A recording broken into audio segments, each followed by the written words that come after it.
माली परेशानी, पहली बात तो ये कि इतनी बड़ी परेशानी नहीं जिसको सवार किया जाए। आयत पढ़ूंगा कुरान पाक की और मेरा ख्याल है कि बहुत सारी परेशानियां तो कुरान मजीद के लफ्ज़ों से दूर हो जाएंगी। सूरह हूद है, उसकी आयत नंबर 6 है, 12वें सिपारे की पहली आयत है।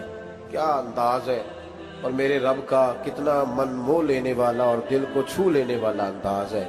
रब करीम ने फरमाया वमा मिन दाब्बतिन फिल अर्द, फरमाया नहीं ज़मीन पर कोई भी ऐसा चलने वाला, ज़मीन पर कोई ऐसा नहीं जो चलता हो, इल्ला अलल्लाहि रिज़्कुहा, जिसका रिस्क अल्लाह ने अपने ज़िम्मे न लिया हो। ज़मीन पे कोई चलने वाला ऐसा नहीं जिसके रिस्क की जिम्मेदारी रब करीम की ना हो। जिम्मेदारी रिस्क किसकी है? बोल के बताएं, बोल के किसकी जिम्मेदारी है जी? अल्लाह। देखिए गौर फरमाएं, यहाँ मुफस्सिरीन ने एक बात लिखी है इस आयत के तहत कि फरमाया जो ज़मीन पे चलने वाला है उसका रिस्क अल्लाह के ज़िम्मे। फरमाते हैं कि ये अल्लाह ने हमारी अकल के मुताबिक हमसे बात की, वरना आसमानों में जितनी मखलूक है रिस्क उसका भी अल्लाह के ज़िम्मे ही है। यहाँ जो फिल अर्द के लफ्ज़ है ज़मीन पे, वो हमें समझाने के लिए कि तुमने तो सिर्फ ये दुनिया देखी है ना, तो जिसको तुमने देखा है वो सब खाते अल्लाह का दिया हुआ ही है। तो जो हमने देखा था रब करीम ने उसके मुताबिक हमें समझा दिया। फरमाया कुछ तो तुमने देखे ही नहीं, चलो उनकी तुमसे बात नहीं करते, पर जो तुमने देखे हैं उन सब का रिस्क किसके जिम्मे है? अल्लाह के। मेरे रसूल करीम सैयद आलम सल्लल्लाहु ताला अलैहि वसल्लम कुरान मजीद की जब तर्जुमानी करते, वजाहत करते, तो महबूब पाक सल्लल्लाहु अलैहि वसल्लम भी कोई इश्काल रहने नहीं देते थे, कोई इश्काल नहीं रहने देते थे। मेरे महबूब करीम अलैहिस्सलातु सलाम ने फरमाया अल्लाह पे भरोसा रख के सवेरे निकल जाना रिस्क की तलाश में। किस पे भरोसा रखना है? निकलना तुम्हारे जिम्मे है। ये ना कहना कि घर बैठूंगा तो यही आएगा, निकलना तुम्हारी जिम्मेदारी है। जितनी जिम्मेदारी है वो पूरी करना। अल्लाह पे भरोसा करके निकल जाना तुम्हारी जिम्मेदारी है। रब का जिम्मा है तुम्हें रिस्क देना, वो जरूर तुम्हें रिस्क पहुंचाएगा। या रसूल अल्लाह सल्लल्लाहु अलैहि वसल्लम किस तरह पहुंचेगा? तो जरा हुजूर के लफ्जों का हुस्न भी देखिए। नबी पाक सल्लल्लाहु अलैहि वसल्लम ने फरमाया जिस तरह मौत तुम्हें ढूंढ लेती है ना कि तुम कहाँ मौजूद हो, जब वक्त आता है तो इंसान पाकिस्तान में हो तब भी आ जाता है, जद्दा में हो तब भी आ जाता है, मक्का में हो या मदीना तय्यबा में, वक्त फिर भी आ जाता है। फरमाया जिस तरह मौत तुम जहां भी हो तुम तक पहुंच जाती है ना, इस तरह तुम्हारा रिस्क भी तुम जहां मौजूद होते हो अल्लाह वहां पहुंचा देता है, पहुंचा देता है। तो या रसूल अल्लाह सल्लल्लाहु अलैहि वसल्लम किस अंदाज में? तो फरमाया निकल जाना तुम्हारी जिम्मेदारी है। फरमाया सवेरे परिंदे भी निकल जाते हैं और शाम को जब लौटते हैं तो अल्लाह उन्हें पेट भर के रोजी अता फरमाता है। हालांकि उनको नहीं पता होता हमारा कारखाना कहाँ है, हमने कहाँ जाके मजदूरी करनी है। उनको नहीं पता होता कि हमारा दफ्तर कहाँ है, हमने किस ऑफिस में बैठना है। उनको नहीं पता होता कि हमने कहाँ जाके माल खरीदना है और कहाँ से हमने फिर उसको दोबारा बेचना है। उन्हें खबर नहीं होती। अल्लाह पे भरोसा करके निकल जाते हैं। निकलना तो तेरे जिम्मे है कि नहीं? फरमाया वो तू ड्यूटी कर, शाम को अल्लाह जो रब परिंदों को रोजी देता है वो तुझे भी अता फरमाएगा। मैं कहता हूँ सोच कितनी कमजोर है उस आदमी की जो कहता है कैसे मिलेगा। कितनी कमजोर सोच है। जो रब बैल को रोजी देता है, बकरी को रोजी देता है, इस जमीन इस धरती पे अगर बसने वाला ऊंट भूखा नहीं सोता, चले ये तो पालतू जानवर होते हैं, इस धरती पर बसने वाली अगर बिल्ली और कुत्ता रोटी खा के सोते हैं तो तू तो अशरफुल मखलूकात है। तूने अपने ज़हन में क्या टेंशन पाल लिया है कि नहीं आएगा तो मर जाऊंगा, क्या बनेगा, किस तरह होगा? तू क्यों इतना परेशान हो गया? भाई माली परेशानी सबसे ज्यादा उस बंदे ने ओढ़ ली है जिसकी तवक्कुल की बात कमजोर हो गई है।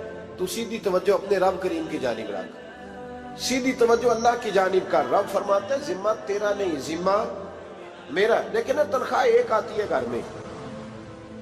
जब एक बच्चा होता है तो तब भी काम चलता है, जब अल्लाह 2 बच्चे दे दे फिर भी उस तनख्वाह से काम चलता है, जब 3 हो जाए फिर भी चलता है, जब 4 हो जाए नहीं। आप ना भी बोले तो बात तो सही है, बहरहाल काम फिर भी چلے اسی تنخواہ میں سے جب بندہ بڑے بیٹے کی شادی کر کے بہو بیاہ کے لے آئے تو پھر بھی کام چلتا ہے، اور جب اس بیٹے کو اللہ بچے عطا کر دے تو اسی گھر میں، اسی آنگن میں، اسی چھت کے نیچے کام چلتا ہے۔ تو پھر تو مان جانا کہ چلانے والا تو نہیں، چلانے والا کوئی اور ہے۔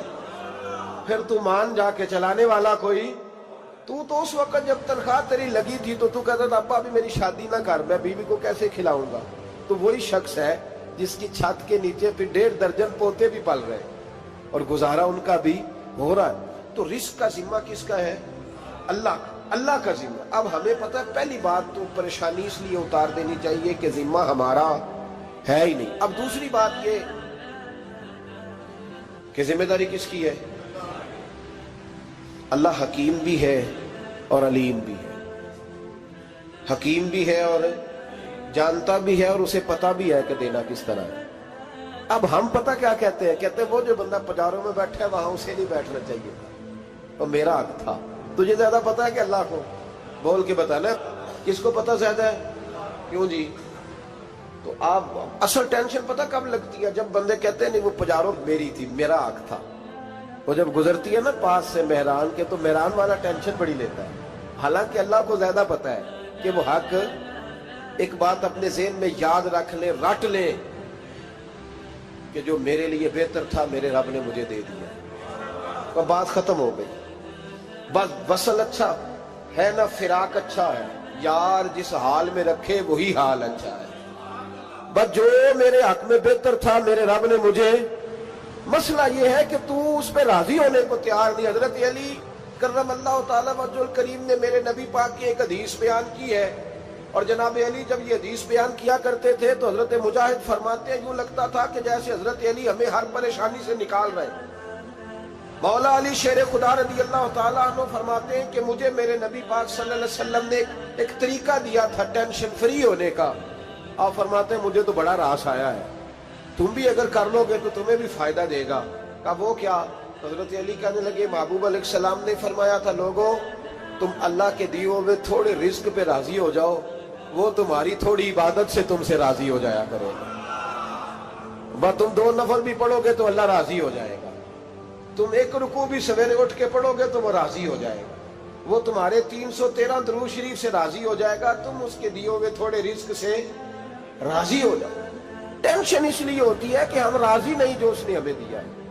وہ حال میں مزید کی جو دوڑ ہے نا، حال میں مزید کی، بے قدرہ کچھ قدر نہ جاتی، کیتی خوب تسلی ہو، دنیا دار پجاری زردے، کتیاں دے گل ٹلی ہو، بک بک روشن اکھیاں تکیو ویگ حویلی کلی ہو، تے کوچ نصیر اساں جد کیتی پہ جانی تھر تھلی ہو۔ تو یاد رکھیں یہ جو ہے نا مصیبت کے مال آ کیوں نہیں رہا، وہ سامنے والا پلاٹ میرے گھر کے سامنے ہے گھر کے سامنے، پر رجسٹری میرے نام کیوں نہیں؟ یہ مصیبت سانس نہیں لینے دیتی۔ موٹر سائیکل کھڑی کرتا ہے نا جب آ کے دکان سے روٹی کھانے آتا ہے، دفتر سے گھر آتا ہے، کاروبار سے آتا ہے، تو جہاں موٹر سائیکل کھڑی کرتا ہے وہ ٹینشن بڑی ہے کہ کبھی میری ہو جائے نا یہ والی جگہ، تو میں یہاں بھی بورڈ لگاؤں اپنے نام۔ اس نے مالی پریشانی پیدا کی۔ تو جس حال میں ہے، کیونکہ تو نے اپنا یہ حال خود نہیں بنایا، جس نے بنایا ہے وہ بڑا بہتر جانتا تھا کہ تو اسی حال میں اسے اچھا لگتا ہے۔ تو اسے اسی حال میں، ایک بزرگ تھے تو ان کی طبیعت بڑی علیل ہو گئی، بیمار ہو گئے، تو اللہ نے آزمائش دی تو کیڑے پڑ گئے وجود میں۔ ایک کیڑا یہاں سے کھا رہا تھا، اللہ والے بڑے راضی رہتے ہیں اس کی رضا پہ، تو کیڑا یہاں کھا رہا تھا تو نیچے گر گیا، تو بابا جی نے اٹھا کے پھر وہاں رکھ لیا، کہنے لگے جب اس نے تیری ڈیوٹی مجھے کھانے کی لگائی ہے تو میں اس بات پہ راضی ہوں، تو نیچے کیوں گرتا ہے؟ بس ٹھیک ہے کھا، جب اس نے تجھے ڈیوٹی جو تیری لگائی۔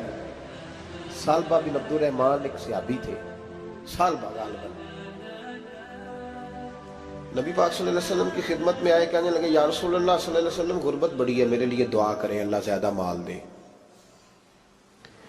تو محبوب صلی اللہ علیہ وسلم نے فرمایا تو جس حال میں اچھا ہے وہ تیرے لیے بہتر ہے، اس میں تو ہے وہی حال تیرے لیے۔